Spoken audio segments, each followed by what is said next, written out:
अस्सलाम वालेकुम नाजरीन, मैं हूं मोहम्मद नईम इकबाल। अगर आपने अभी तक चैनल को लाइक या सब्सक्राइब नहीं किया तो फौरी तौर पर करें। नाजरीन, दुनिया की तारीख रही है कि सुपर पावर एक दूसरे के साथ हमेशा से लड़ते आए हैं, क्योंकि जब भी ताकत आती है, पैसा आता है, तो उसके साथ दुश्मनियां भी आती हैं और जंगें भी आती हैं।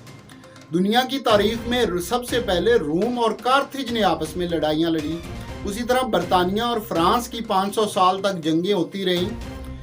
यूनान और पर्शिया की आपस में लड़ाई हुई और जर्मनी और फ्रांस भी 200 साल तक एक दूसरे के साथ लड़ते रहे। लेकिन दूसरी जंग अजीम के दौरान होने वाली तबाही के बाद अब ग्रेट पावर जो हैं वो एक दूसरे के साथ डायरेक्ट लड़ाई नहीं लड़ती, बल्कि अब जो लड़ाई होती है इसे सर्द जंग कहा जाता है, जिसके अंदर दोनों बड़ी ताकतें एक दूसरे पर हमला करने की बजाय अपने इत्तेहादी ममालिकों को इस्तेमाल करती हैं, उनको एक के ऊपर कब्जा करती हैं या उनको आपस में लड़ाती हैं। जिस तरह के 1945 से 1990 के दौरान अमेरिका और सोवियत यूनियन ने किया। अमेरिका ने 1960 में वियतनाम के ऊपर कब्जा कर लिया, लेकिन रशिया ने डायरेक्ट अटैक करने की बजाय वहां के लोगों की मदद जारी रखी और अमेरिका को इबरतनाक शिकस्त दी। यही पॉलिसी फिर अमेरिका ने रशिया के खिलाफ अफगानिस्तान के अंदर इस्तेमाल की। जब सोवियत यूनियन ने अफगानिस्तान के ऊपर कब्जा किया तो अमेरिका ने खुलकर वहां के मुजाहिदीन की मदद की, उनको असला भी दिया, पैसा भी दिया और बल आखिर सोवियत यूनियन को शिकस्त भी हुई और सोवियत यूनियन टूट गया। सोवियत यूनियन टूटने के बाद अमेरिका दुनिया के अंदर इकलौती सुपर पावर रह गया, लेकिन पिछले कुछ अरसे से चाइना ने अमेरिका के बराबर आना शुरू कर दिया। वो माशी लिहाज से अमेरिका से आगे और दिफाई लिहाज से अमेरिका के तकरीबन बराबर आ चुका है। चाइना के खतरे को भांपते हुए ऑलरेडी अमेरिका ने चाइना के ब्लॉकेज के लिए अपनी नेवल बेसिस बना रखी हैं। अगर आप चाइना का नक्शा देखें तो मशरकी सिमत पर समंदर है, जबकि बाकी 3 अतराफ के अंदर मुख्तलिफ ममालिक मौजूद हैं।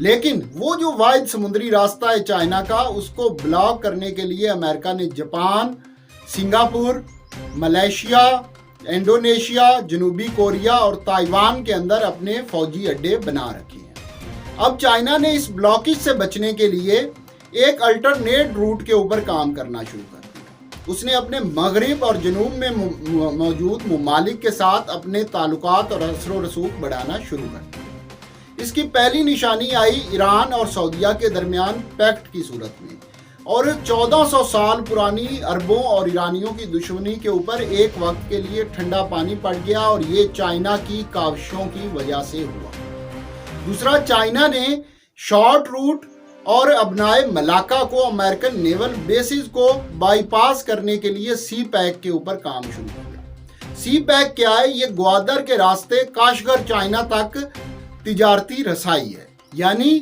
पाकिस्तान की पोर्ट ग्वादर को चाइना के शहर काशगर के साथ बजरिया रोड और रेलवे ट्रैक लिंक करने का मंसूबा है। पहले इसके अंदर सिर्फ रोड थे, लेकिन अब चाइना ने $58 अरब का रेलवे ट्रेन का प्रोजेक्ट भी इसके अंदर शामिल कर दिया, जो कि अमेरिका को कबूल नहीं है, और अमेरिका ने इसको रोकने के लिए हर मुमकिन कोशिशें शुरू कर दी हैं।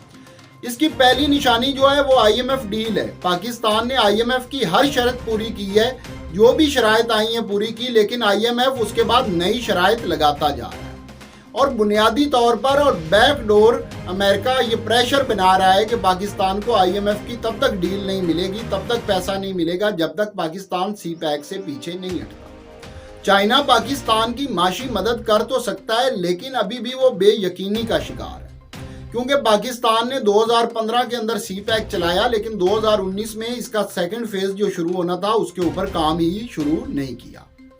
चाइना को इस बात का खदशा है कि पाकिस्तान में आने वाली हर नई हुकूमत जो है वो पॉलिसी तब्दील कर देती है, और ये ना हो कि हम इतनी बड़ी सरमायाकारी करें और कल को पाकिस्तान फिर पीछे हट जाए।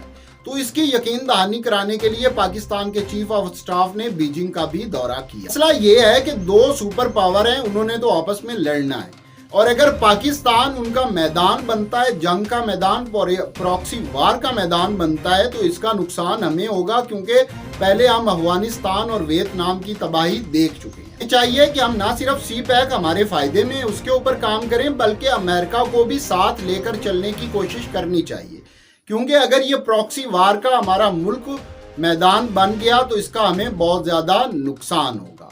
ہمیں سوچ سمجھ کر اور اعتدال کے ساتھ چلنے کی ضرورت ہے۔ ہمارے ساتھ بنے رہیے گا، چینل کو لائک کرنا اور سبسکرائب کرنا مت بھولیے۔